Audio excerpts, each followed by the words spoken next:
키키올릭입니다. 윈블던 남자 단식 4강전 프리뷰 들어갑니다. 4강 대진 정말 잘 만들어졌습니다. 올라올 수 있는 최상의 선수들 4명이 다 올라왔다고 평가하고 싶고요.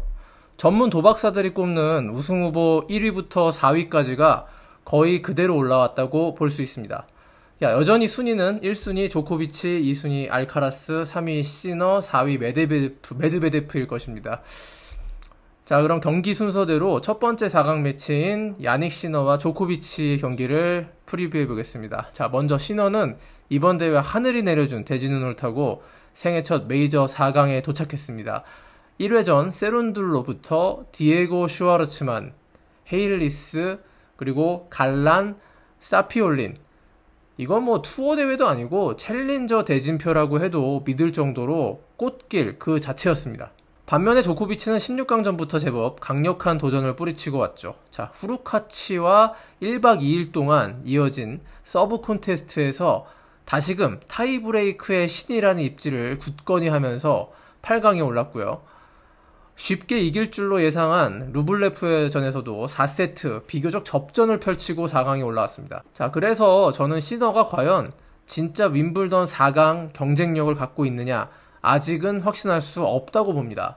다만 야닉 시너는 상대적으로 편한 대진을 바탕으로 해서 그랜드슬램에서 그동안 약점으로 지적되어 온 체력 문제를 세이브할 수 있는 여건을 만든 상태로 조코비치를 맞을 수 있게 됐다. 요거는 좀 눈여겨볼 대목입니다. 둘의 상대 전적 2전 2승 조코비치입니다. 그 가운데 눈여겨봐야 할 대목은 바로 이 무대 윈블던의 작년 8강에서 격돌했다는 점인데요. 그해 조코비치 우승 길목에서 유일하게 도전했던 상대가 바로 시너였습니다. 먼저 2세트를 내준 다음에 리버스 스윕으로 역전승을 거뒀는데 1년이 지난 지금 야닉 시너는 한층 더 완성도가 높은 선수로 성장을 했다는 점에서 그때만큼의 접전을 기대해볼 수도 있을 것 같습니다. 또 다만 문제는요, 조코비치가 작년보다 더 잘하는 역대 최고의 선수 조코비치의 최고 버전이 지금 2023년 시즌에 발현되고 있다는 점입니다. 자, 유로스포츠 해설자이자 그랜드슬램을 7번 우승한 스웨덴의 매츠 빌란더는 조코비치가 전성기보다 지금이 더 뛰어난 테니스를 펼치고 있다고 주장을 해서 눈길을 끌었습니다. 20대 중후반보다 더 정교해진 서브, 그리고 무엇보다 포핸드의 날카로움과 파워에 있어서는 지금이 최고에 더 가깝다라는 평가를 내렸습니다.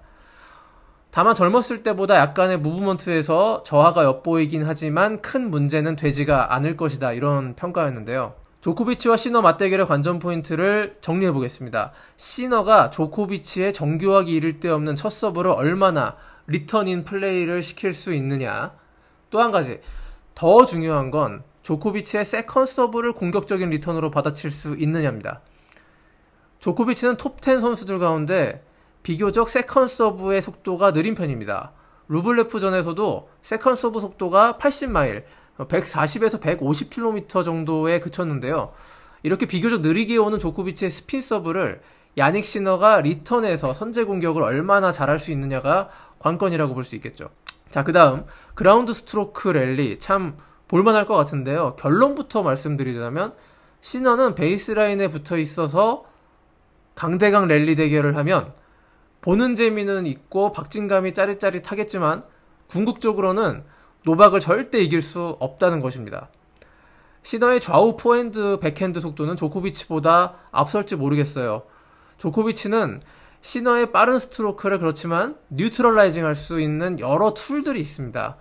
결정적으로 마음만 먹으면 다운 더 라인으로 언제든 방향을 바꿀 수 있기 때문에 시너의 비교적 단조로운 크로스코트 랠리로는 조코비치를 이길 수가 없다는 것입니다.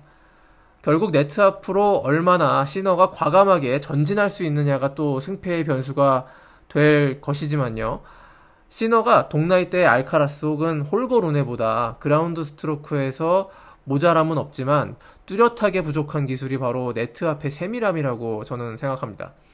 이게 메이저 대회 4강전에서 얼마나 개선된 모습을 보일 수 있을지, 또 얼마나 과감하게 게임 플랜을 실행에 실제로 옮길 수 있을지, 아직 저는 야닉 시너의 멘털과 테니스 IQ에 대한 확신이 그다지 강하게 들지는 않고 있습니다. 그러나 작년보다 시너의 서브는 개선된 게 분명한 사실이고, 안드레이 루블레프가 조코비치에게 가한 스트로크 압박보다는 한층 더 위협적인 선수가 야닉 시너라는 점은 누구도 부인할 수 없을 것입니다. 사실 조코비치가 16강과 8강에서 슈퍼맨 모드를 보여주지는 못했거든요.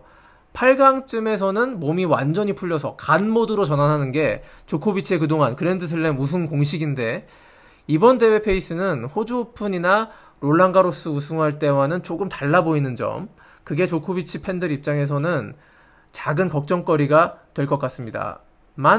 그래도 조코비치가 야닉 시너한테 그랜드슬램 4강전에서 패한다는 상상 참으로 하기는 어렵습니다. 자, 두 번째 4강전, 알카라스와 메드베데프입니다. 자, 빅3 시대 이후 세계 1위에 올랐던 선수들끼리 4강에서 제대로 만났고요. 올 시즌 가장 많은 투어 승리를 거두고 있는 1, 2위 간의 대결, 가장 잘 치는 선수들의 빅뱅이라고 볼 수 있습니다. 자, 우선 알카라스는 톱시드 선수들 가운데 가장 어렵고 험난한 대진을 잘 뚫고 왔습니다. 3회전 강서버 제리전이 가장 큰 고비였는데 멘터를 잘 부여잡고 승리를 거둔 데 이어서 베레틴이라는 윈블던 강자와의 대결에서도 인상적인 승리를 낚았습니다. 그리고 8강에서 홀거 루네라는 또 다른 떠오르는 신성을 만나서 3대0으로 이겼습니다.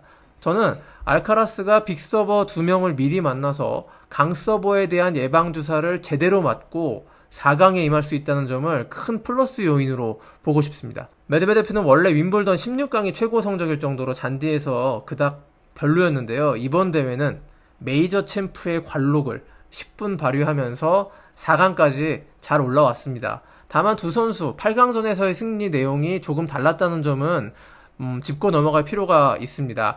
알카라스가 난적인 루네를 3대0으로 이긴 반면에 메드베데프는 랭킹이 한참 아래인 유벤크스에게 탈락 직전까지 갔다가 기사회생 5세트 역전극을 힘겹게 펼치고 올라왔습니다. 자, 무엇보다 메드베데프는 1회전부터 꽤 피지컬 소모가 심한 과정을 4강전까지 이어왔기 때문에 체력적인 면에서도 메드베데프가 다소 불리해 보입니다. 두 선수 상대 전적 1승 1패인데요. 2021년 메드베데프는 윈블던 1회전에서 알카라스를 3대0으로 쉽게 이겼는데, 사실 2년 전 알카라스는 아직 주니어 선수에 가까운 수준이었기 때문에 별 의미를 찾을 수 없는 전적이라고 봅니다. 자, 그보다는 석 달 전 인디언 웰스 결승전에서 알카라스가 6대3, 6대2 일방적으로 이긴 승부가 이번 대결에 더 유의미한 전적이라고 보여지는데요. 이유는 아마도 많이들 아실 겁니다.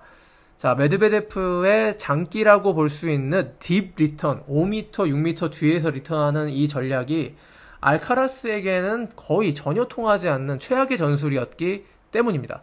자, 지금 잔디코트인 윈블던에서도 메드베데프는 딥 리턴 전략을 그대로 고수하고 있습니다. 그러다 보니까 서브앤발리와 네트 감각이 좋은 유벤크스한테 5세트까지 끌려가는 결과까지 이어졌죠.